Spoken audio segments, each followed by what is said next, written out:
about personal stories, your personal stories about of language skills impact on youth. So the floor is yours. So my name is Hisham Zouri. I'm 23 years old. I'm from Adrar. It's a beautiful city in the deep south of Algeria. It's 1,600 kilometers away from the capital.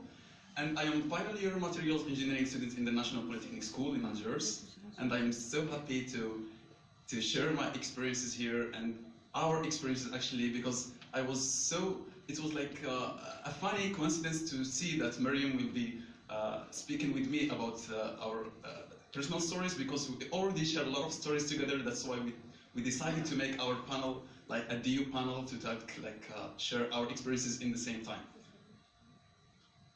So I first met Hisham at the 2016 edition of INJAZ Djazair company program. It's a program that promotes social entrepreneurship in young students. It's a high school, it's a college program. Very recently it extended to a high school program. So my team, we weren't in the same teams. He was an opponent. My team made it to the semi-finals and his team made it to the finals, and that's actually how we became friends. Again, is that Hisham here is one of the winners for 2 competitions. He won the Get in the Ring startup competition. He got to represent Algeria in Singapore, and he won also the Deca Challenge. It's a competition. He won first prize in Algeria and third place worldwide. Yeah, exactly. Okay. Another story that I get the chance to meet Meriem again was in a competition also called The Quest by Unilever.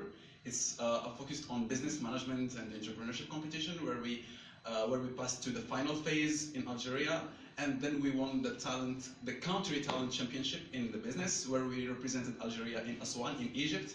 It's called the Name Camp, where we had a lot of workshops, activities, and also a lot of, let's say, fun, and it was a great experience there with the high management team of Unilever.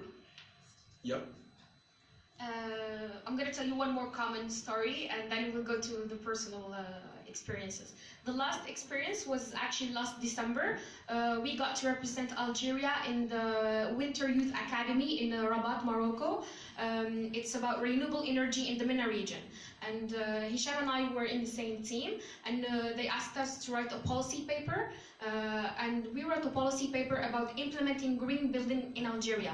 I don't know if you guys know about green buildings, but you should definitely Google it, because there's actually only 3 buildings in Morocco and 0 in Algeria. Algeria has no green buildings.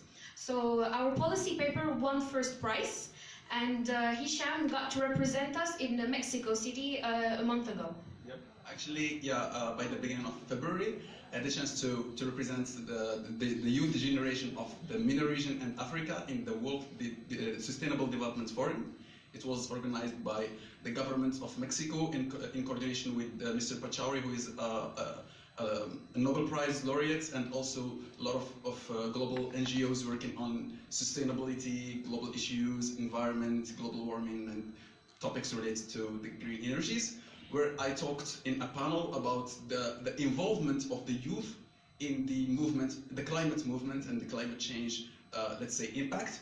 And also I pitched there our projects, which was implementing the green buildings in the MENA region, which was our policy paper in Morocco. And also actually in front, the conference had like great, let's say, presence of government representatives of Mexico, former ministers from different countries from Europe and Latin America, and also from Asia. We had even some ex-presidents of some countries. So it was like a fruitful conference where I had the chance to network and to share the thoughts of the Arab world actually there in such big events. 2 years ago or 3 years ago, I hadn't the chance, or let's say the confidence to talk in English in front of people and like communicate like orally with English. Like it's true that I had some capacities of writing in English, like chat and stuff like that, but to communicate and talk with people, it was like so hard for me.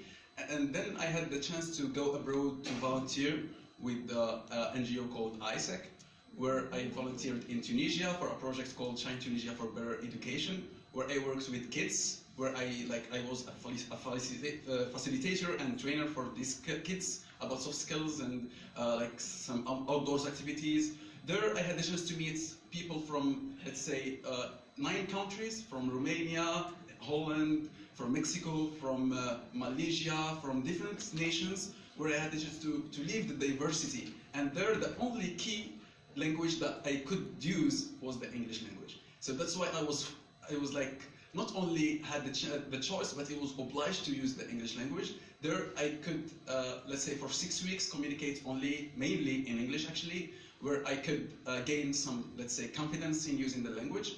After that, since then I started like having other opportunities. For example, I had the chance to represent Algeria also in the COP22. It's an international conference of United Nations in Morocco. It was in the COP22 was in Marrakesh, where after winning a competition actually related to these topics, where I presented our project on renewable energies and how to reduce the consumption of energy in our buildings and our houses. Actually, it was a smart system based on some IoT, something related to engineering. Also, I am a proud alumni of the Global Business Institute program, as known as the Coca-Cola Scholarship. It was organized by the US Embassy and the Coca-Cola Company, where we had the chance to go to the US for 5 weeks, where we studied like business and business feasibility study of projects there.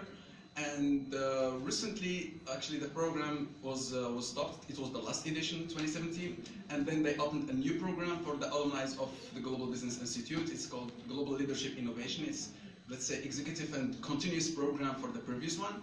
And also, I will be having the chance again, inshallah, to go there and learn from the expertise in Kelly School of Business, because actually I like the educational system in the US and the way they teach, because it was so sensitive point that we already discussed here, like in the early morning, about how we interact with our students in the school and how we make our sessions and our lectures. Because for there, it's more about spectacular course, where it's about discussion. It's not the focus only on the teacher, where he is the only provider of the information, but yet also the students have the chance to contribute, to contradict, and to be opposing the teacher. And that's what makes the sessions more interactive and more energetic. That gives you, let's say, more interest toward the lecture and toward what you are actually receiving from your professor.